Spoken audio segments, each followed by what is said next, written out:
রূপ রূপ দেখবো চল যাবা, ওই বছর বছর আসবে, 6 মাস পর মাস পর রূপ দেখবো চল যাবা। এই দেখো দেখি কি কাণ্ড, মাইকিং প্রচার করে জানানো হয়েছে সকল জনসাধারণকে। এসেই দেখছে কোনো ফর্ম নেই শিবিরে। বাংলায় নতুন সরকার আর প্রথম জনকল্যাণ শিবির ঘিরেই শুরু বিতর্ক।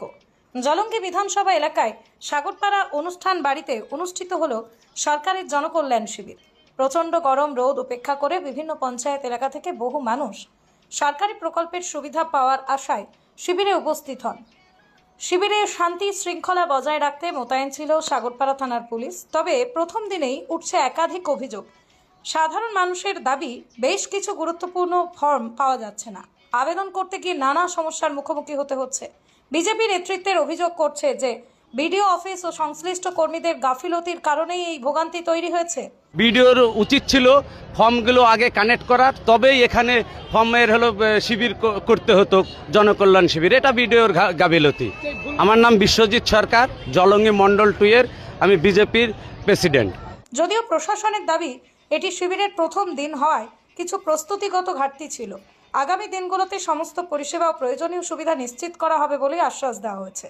প্রথম দিনেই অভিযোগের ঝড়। জনকল্যাণ শিবিরকে সত্যিই সাধারণ মানুষের সমস্যার সমাধান করতে পারবে, নাকি বাড়বে অসন্তোষ?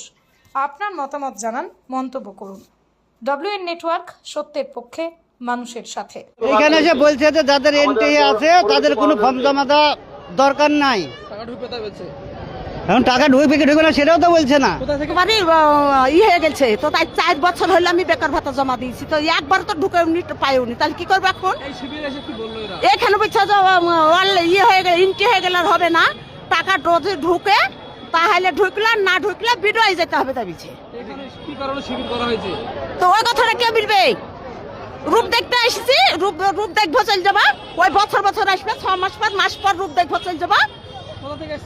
আমার দৈন্যপুর বাড়ির নিচে টিকটি পাড়ায় একখানা ঘর পাবো বলে আমার 59 বছর বয়স হলো, আমি এই পর্যন্ত কোনো ঘরের কিছুই পাইনি।